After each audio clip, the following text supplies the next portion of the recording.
श्री राम। गुरुर्ब्रह्मा गुरुर्विष्णु गुरुर्देव महेश्वरा, गुरु साक्षात् परब्रह्म तस्मै श्री गुरुवे नमः।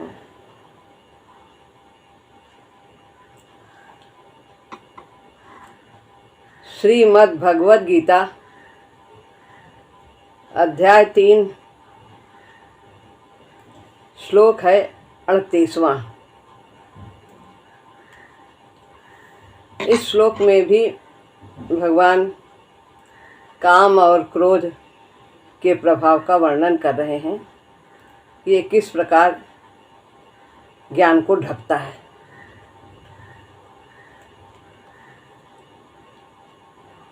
धूमेनाव्रियते वह्निः यथा दर्शो मलेन च, यथोल्बेनाव्रतो गर्भः तथा तेनेदमाव्रतम्।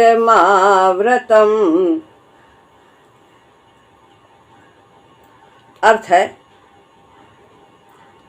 जैसे धुएं से अग्नि और मल से दर्पण ढका जाता है,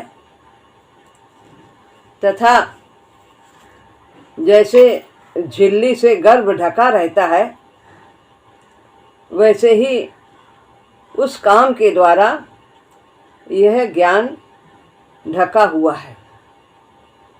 काम कहा है, क्रोध नहीं कहा है, तो काम में ही क्रोध है। दोनों एक ही जैसे हैं, तो इसमें दोनों की ही बात है। कैसे ढका है, इसके लिए 3 उदाहरण बताए हैं। एक धुएं का, धुएं के द्वारा अग्नि ढकी रहती है। मल के द्वारा यानी धूल के द्वारा दर्पण ढका रहता है, और झिल्ली के द्वारा गर्भ ढका रहता है। सब रहता है, लेकिन वो आवृत है इन चीज़ों से। गर्भ भी है, अग्नि भी है, और दर्पण भी है, सब है, लेकिन वो आवृत है इन चीज़ों से जो अभी बताए गए। धुएं से जैसे अग्नि ढकी जाती है, नीचे है अग्नि लेकिन ऊपर धुआं आ जाता है तो वो दिखाई नहीं देती। इसी प्रकार से काम क्रोध से ज्ञान ढका रहता है। ज्ञान तो है अंदर, भगवान का अंश है आत्मा, तो भगवान ज्ञान स्वरूप है, तो आत्मा भी वही तत्व है। प्रत्येक में आत्मा का निवास है, तो ज्ञान तो है, लेकिन वह मल के कारण आवृत है, अवगुणों के कारण ढका हुआ है, माया के कारण ढका है, प्रकृति से ढका हुआ है। जैसे पहले भी एक बार उदाहरण दिया कि बल्ब जल रहा है, पावर उसमें है, अच्छे पावर का है, बल्ब खूब प्रकाश है, लेकिन उस पर यदि हम मोटा कपड़ा लपेट दें ब्लैक कलर का, काले रंग का, तो वो प्रकाश बाहर नहीं आएगा। यद्यपि वो जल रहा है, प्रकाश है उसके अंदर। इसी तरह से काम और क्रोध से ज्ञान ढका हुआ है, और कपड़ा हटाएंगे जैसे तो प्रकाश हो जाएगा। ऐसे ही विकारों को दूर करेंगे तो ज्ञान का प्रकाश उदय हो जाएगा, प्रकट हो जाएगा कि सत्य क्या है, असत्य क्या है, सब में कौन समाया है। ये ज्ञान प्रकट हो जाता है विकारों के दूर होते से। दूर जैसे होते हैं, हम साधन करते हैं तो उसके द्वारा हम निर्मल होते हैं, मल से रहित होते हैं। ज्ञान तो अग्नि रूप है ही, अग्नि प्रकाश देती है, दाहक का भी कार्य करती है, तो वो सारे जो हमारे विकार हैं उनको जलाकर भस्म कर देती। ज्ञान की ज्योति अज्ञान के अंधकार को दूर कर देता है। ज्ञान जहाँ सूर्य उदय हुआ तो फिर अंधकार रह ही नहीं जाता। जब ज्ञान प्रकट हो गया तो अज्ञान रह ही नहीं जाता। इसीलिए ज्ञानाग्नि कही जाती है, ज्ञान की अग्नि। काम क्रोध धुएं की तरह है। धुएं ने उसको आवृत कर लिया है, ज्ञान की अग्नि को, इसलिए वो प्रकट नहीं है। धुआं आग को बुझा तो पाता नहीं, उसकी ज्वालाओं को थोड़े समय के लिए शांत कर देता है, प्रकट नहीं होती, दिखाई नहीं देती। उतनी तेज जो ज्वाला लपट है वो नहीं देख पाते। लेकिन अग्नि बुझ जाए धुएं से, ऐसा नहीं, इतना सामर्थ्य नहीं है काम क्रोध में कि वो ज्ञान को समाप्त कर दे। वायु के मिलने से फिर आग चमक उठती है। तो जब कोई अच्छा संग मिलता है, संपर्क होता है, शास्त्र आदि का ज्ञान होता है, विवेक जगता है, तो ज्ञान रूपी अग्नि प्रकट हो जाती है। धुआं लिप्त हो जाता है, धीरे धीरे विकार समाप्त होते जाते हैं। जैसे वायु चलती है तो अग्नि प्रज्वलित हो जाती है, दिखाई देती है इसकी लपटें, और धुआं धीरे धीरे खत्म हो जाता है। तो उदाहरण दिया है। काम क्रोध भी ज्ञान के प्रचंड होने पर लुप्त हो जाता है। एक समय तक ये साथ चलता है। ये हमारे जो विकार हैं, इनमें इतनी ताकत नहीं कि ये ज़्यादा दूर तक हमारे साथ चले। ये केवल मनोमय कोष तक ही जा पाते हैं। उसके आगे जब चेतना बढ़ती है तो ये लुप्त हो जाते हैं। जैसे मुंह देखने वाले शीशे पर मिट्टी पड़ जाने से वो ढक जाता है, यद्यपि उसमें सामर्थ्य है प्रतिबिंब दिखाने का, लेकिन यदि उस पर मिट्टी पड़ जाए, धूल पड़ जाए, तो वो सामर्थ्य प्रकट नहीं होता। ऐसे ही काम क्रोध का वेग व्यक्ति के ज्ञान को ढक देता है। जब आंधी आती है, पीछे उदाहरण दिया है, काम और क्रोध की आंधी आती है तो व्यक्ति अस्थिर हो जाता है। उसे कुछ सूझ नहीं पड़ता कि अच्छा क्या है, बुरा क्या है, क्या करना चाहिए, क्या नहीं करना चाहिए। और वायु का बवंडर गोला बन जाता है, उसी में वो घूमता रहता, फंस जाता, निकलने का उसको कहीं मार्ग ही नहीं मिलता। ऐसे ही काम क्रोध का वेग व्यक्ति के ज्ञान को ढक देता है। शीशे पर धूल पड़ जाने पर मुंह साफ नहीं दिखाई देता, धूल आ जाए तो भी नहीं देख सकते, और विक्षिप्त है मल विक्षेप आवरण, यदि उस पर धूल है तो भी नहीं दिखाई देगा, हिल रहा है तो भी नहीं दिखाई देगा, उस पर पर्दा पड़ा है तो भी नहीं दिखाई देगा। तो हिल रहा है, विक्षेप है, चंचलता है मन की, तो भी हम ज्ञान को प्रकट नहीं कर सकते। मति स्थिर नहीं रहेगी, उद्देश्य नहीं स्थिर रहेगा, कभी कुछ चाहेंगे, कभी कुछ कामनाएं अनेक रूप धारण करके आती रहेंगी।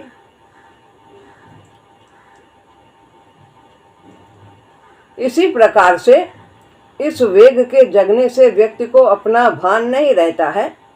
जैसे धूल पड़ जाती है शीशे पर तो नहीं समझ में आता, बिंब नहीं साफ दिखाई देता है, बिंब का प्रतिबिंब।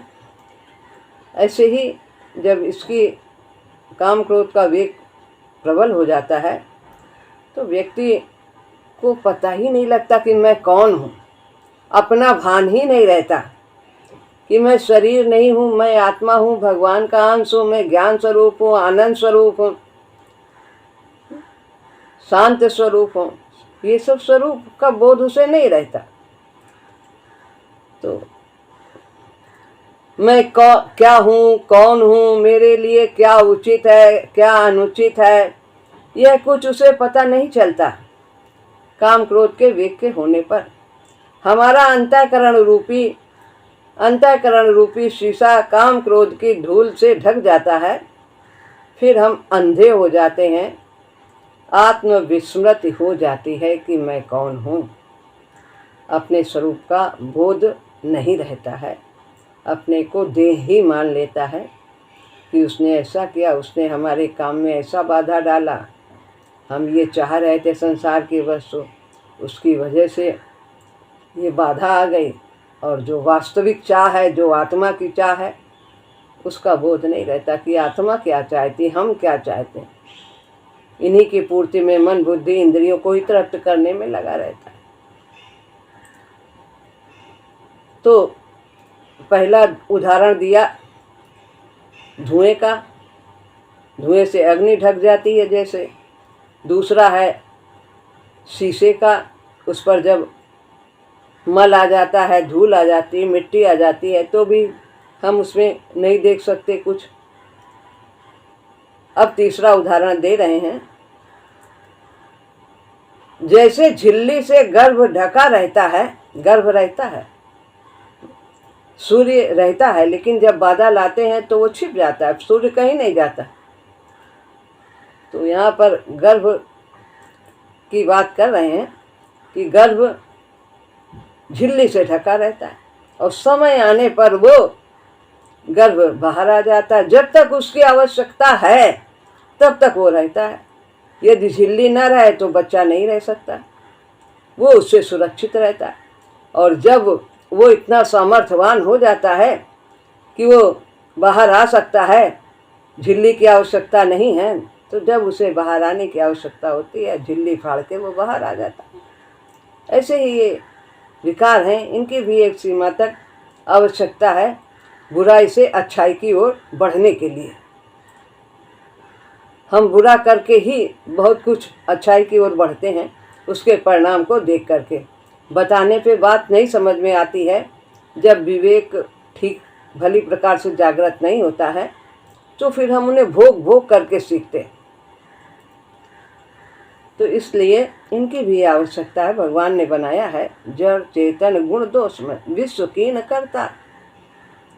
भगवान ने बनाया है, उपयोगिता, हर चीज़ की उपयोगिता है, लेकिन कितनी, कब, कैसे हमें इनका उपयोग करना है, ये समझदारी आनी चाहिए। जैसे झिल्ली से गर्भ ढका रहता है, ऐसे ही काम क्रोध से ज्ञान ढका रहता है। ज्ञान है, गर्भ उसमें बंद रहता है, वो पैदा होता है, झिल्ली फट जाती है, झिल्ली का बंधन उत्पत्ति पर समाप्त हो जाता है। फिर जब वो बालक पैदा हो जाता है तब उसकी उपयोगिता नहीं रहती, एक समय तक उपयोगिता रहती है, सुरक्षित रहता है, बढ़ने के लिए उसकी झिल्ली की आवश्यकता है। बच्चा माँ के गर्भ में तो झिल्ली के आवरण में ही बढ़ता रहता है, गर्भाधान से ही झिल्ली बनने लगती है, वो बढ़ता है, झिल्ली बढ़ती है, एक दिन वह उस झिल्ली से बाहर स्वतंत्र जीवन के योग्य होता है। तो इसकी बताया है कि काम क्रोध ने ज्ञान को आवृत कर रखा है और ये एक सीमा तक हमारे साथ चलते हैं, और जैसे जैसे हमें बोध होता जाता है ये हमसे दूर होते जाते हैं, क्षीण होते जाते हैं, इनका बल समाप्त होता जाता है, ये बौने हो जाते हैं। पहले तो उसको भोजन झिल्ली के द्वारा ही मिलता था, प्रकृति उस बंधन को तोड़ देती है, स्वतः ही बच्चा माँ के पेट से बाहर आ जाता है।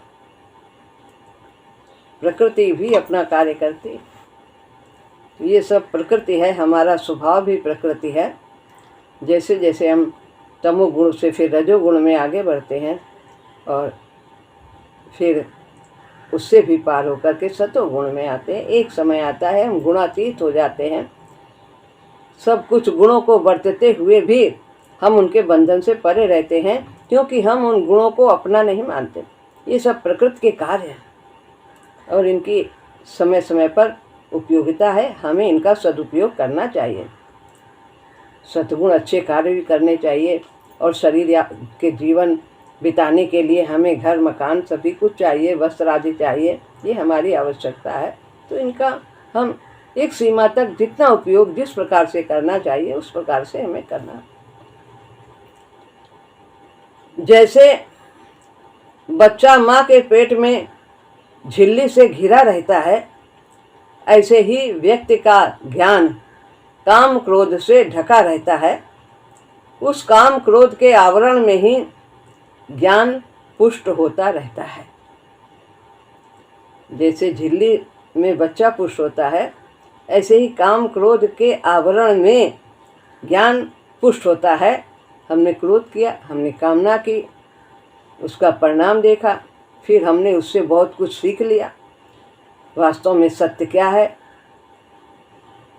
कौन मेरा है, हमारे साथ क्या जाएगा, हमारा अपना क्या है, कुछ भी नहीं, केवल परमात्मा ही मेरे। संसार की वस्तुएं कोई साथ नहीं जाते, सब क्षण क्षण क्षण क्षण हमसे दूर होती चली जाती।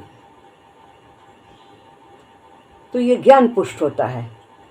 कामना करके देखो, क्रोध करके देखो, परिणाम सिखा देता है और अपना सीखा हुआ अनुभव का वो बहुत पक्का होता है। तो आरंभ में हमारे अंदर एकदम से सतोगुण नहीं प्रकट हो जाते हैं, हम तमोगुणी कार्य करते हैं, फिर परिणाम देखते हैं, फिर रजोगुणी कार्य करते हैं परिणाम देखते हैं, हम सीखते हैं उनसे।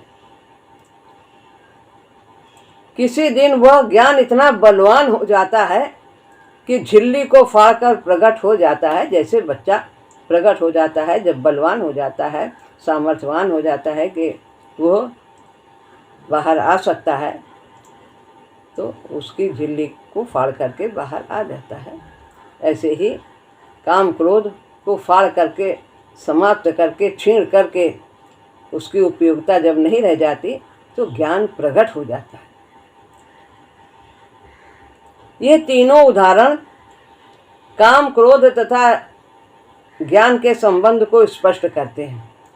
काम क्रोध और ज्ञान, इनका आपस में क्या संबंध है, ये जो तीन उदाहरण दिए हैं, धुएं का, मल का और झिल्ली का, ये सब हमारे जैसे काम क्रोध का ज्ञान से संबंध है, इसको और स्पष्ट करते हैं कि गर्भ का झिल्ली से क्या संबंध है और धूल का, मिट्टी का शीशे से क्या संबंध है और धुएं का अग्नि से क्या संबंध है। ऐसे ही काम क्रोध का ज्ञान से संबंध, ये संबंध को स्पष्ट करते हैं। प्रचंड हुई ज्ञान की अग्नि काम क्रोध को छिन्न भिन्न कर देती है। जब विवेक बलवान हो जाता है, बली हो जाता है, तो ये सब समाप्त हो जाते हैं विकार। प्रचंड हुई ज्ञान की अग्नि, फिर व्यक्ति धोखे में नहीं रहता, सब स्पष्ट दिखता है, साक्षी बन जाता है। काम क्रोध को छिन्न भिन्न कर सकती है प्रचंड हुई ज्ञान की अग्नि। धुएं की अपनी कोई सत्ता नहीं, अग्नि है तो धुआं है, अपनी कोई सत्ता नहीं। उस अग्नि से ही पैदा होकर उसे ढांकता है और अग्नि के प्रचंड होने पर वो समाप्त हो जाता है। तो ज्ञान है तो अज्ञान भी है, और जब ज्ञान प्रकट होता है, प्रचंड होता है, तब अज्ञान स्वतः ही दूर हो जाता है। सूर्य के उदय होते ही अंधकार दूर हो जाता है। दूसरा उदाहरण, काम क्रोध कैसे आत्मविस्मृति का कारण होता है, यह बताता है कि काम क्रोध भुला देता है, अपने आप को भुला देता है, जीव को भुला देता है। उसे बोध नहीं रहता है कि मैं कौन हूँ, मैं यहाँ किस लिए आया हूँ, मेरा अपना कौन है, मेरे साथ क्या जाएगा, मुझे कहाँ जाना है, ये सब भूल जाता है, जीवन के उद्देश्य को भूल जाता है। दूसरा उदाहरण, काम क्रोध कैसे आत्मविस्मृति का कारण होता है, यह बताता है। अंधा हो जाता है व्यक्ति, कुछ सूझता नहीं है उसे, भले बुरे का। तो ये उदाहरण बताते हैं भगवान। फिर है, शीशे में मुंह दिखाने का सामर्थ्य ही नहीं रहता, जब उस पर धूल पड़ जाती है तो ज्ञान कुछ काम नहीं करता। जब काम क्रोध आता है, इसकी आंधी आती है, तो जैसे शीशे में सामर्थ्य है मुंह दिखाने का कि वास्तविकता क्या है, लेकिन वो सामर्थ्य धूल मिट्टी के पड़ने से प्रकट नहीं होता, ऐसे ज्ञान में सामर्थ्य है सब कुछ, लेकिन काम क्रोध के वेग के कारण वो प्रकट नहीं हो पाता है सब में। ज्ञान ज्ञान ही नहीं रहता जब काम क्रोध की धूल उड़ती है। व्यक्ति वास्तव में जड़ हो जाता है, पशु से भी नीचा हो जाता है आवेश में आया हुआ।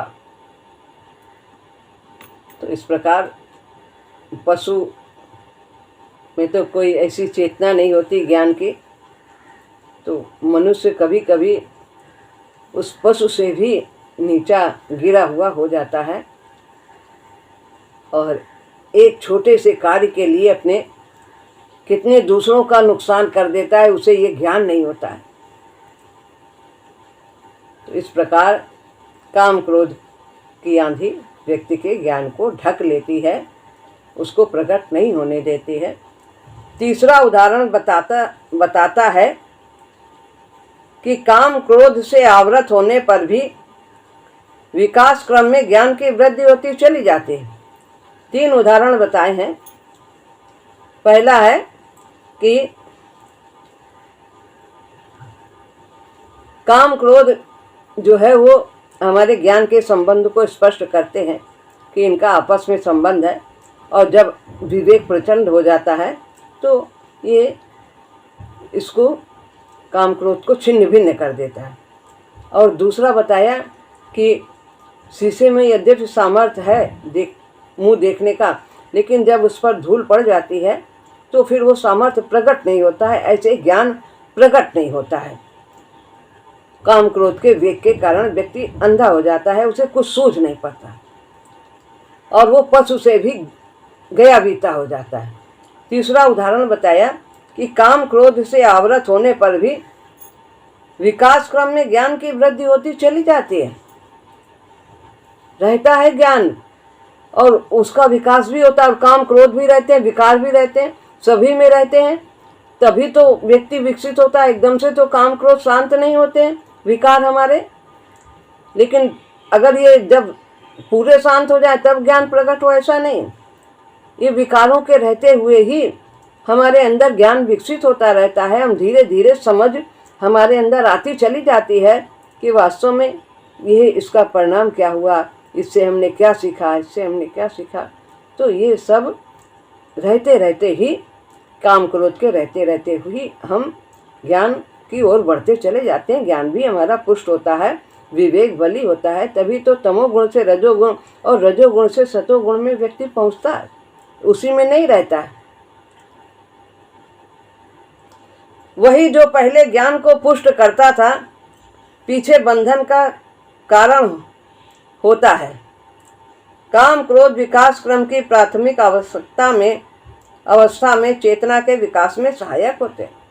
तो बता रहे हैं, वही जो पहले ज्ञान को पुष्ट करता था, ये काम क्रोध ज्ञान को पुष्ट करते थे पहले आरंभिक अवस्था में। सीखते हैं, गुस्सा करके सीखते, कामना करके सीखते हैं, तो हमें समझ आती चली जाती।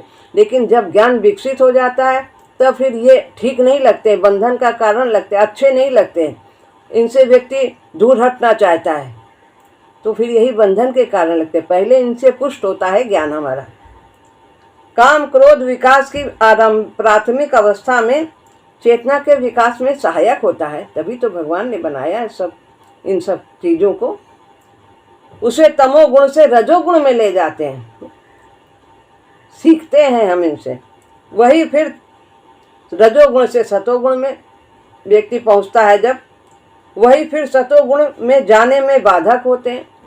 फिर जब हम सतोगुण में पहुंचना चाहते हैं तो फिर इनकी हमें बाधा प्रतीत होती है कि ये बेकार हम कामना कर रहे हैं, हमें गुस्सा नहीं करना चाहिए। ये सब आरंभ में तो हमें इनके द्वारा हम सीखते हैं कि हमसे क्या गलती हुई, भोगते हैं जब दुख परिणाम आता है, तब फिर हम सीखते हैं।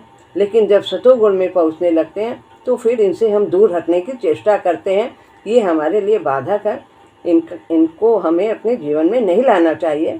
तो समझ आ जाती है, तब उस आवरण का भेद हो जाता है, ज्ञान उस बंधन से छूट जाता है, काम क्रोध के बंधन से छूट जाता है। झिल्ली जैसे फट जाती है, बच्चा उस आवरण में रहता है, उसकी उपयोगिता जब समाप्त हो जाती है तब वो बंधन से मुक्त हो जाता है। ऐसे ही जब सतोगुण में पहुंचता है तो फिर वो इस काम क्रोध के बंधन से मुक्त हो जाता है। झिल्ली के द्वारा ही तो गर्भ को भोजन मिलता है, उससे उसकी वृद्धि होती है। बढ़े हुए गर्भ के लिए झिल्ली ही बंधन होती है, और जब बढ़ जाता है तब वो बंधन होता है। पहले उसकी आवश्यकता रहती है, उसी के द्वारा वो उसकी सुरक्षा रहती है, भोजन आदि मिलता है, बंधन होती है, तब वो फोड़ दी जाती है। कैसा सुंदर उदाहरण है, यही काम क्रोध की दशा है। एक समय तक इनकी उपयोगिता है और बाद में ये स्वतः ही विवेक के प्रधान होने पर, ज्ञान की अग्नि के प्रचंड होने पर ये स्वतः ही समाप्त हो जाते हैं। ज्ञानाग्नि इन्हें भस्म कर देती है। जब काम क्रोध विकास में बाधक होता है तो शत्रु होता है, अतः उसको लांघ जाना चाहिए, उसे फोड़ देना होता है। तो कौन पूछ रहे थे क्यों बलात्कार ये लगा दिया जाता है पाप में, किसके द्वारा व्यक्ति पाप करता है, अर्जुन का प्रश्न था। तो भगवान कहते हैं कि जब काम क्रोध विकास में बाधक होता है सतोगुण की स्थिति में पहुंचने पर, तो ये शत्रु प्रतीत होता है। पहले नहीं लगता, पहले तो ये इसके द्वारा इसको पता ही नहीं लगता व्यक्ति को कि ये गलत है कि सही है, हमारे लिए करना चाहिए कि नहीं, लेकिन परिणाम तो सिखाता है ना। लेकिन जब सतोगुण में पहुंचने लगता है तब वो इस बंधन को तोड़ करके आगे बढ़ता है। और महाराज जी कहते हैं तो उसको लांघ जाना चाहिए, उसे फोड़ देना चाहिए। इसी काम क्रोध की जीवन लीला का और वर्णन किया जाता है। अभी और इसको और समझाएंगे अगले श्लोक में भगवान, तो वो अगले सत्र में होगा, क्योंकि ये फिर हो नहीं पाएगा, आधा रह जाएगा। तो हम इसको कल ही आरंभ करेंगे। तो अभी यहाँ पर ये विषय समाप्त होता है। श्री राम।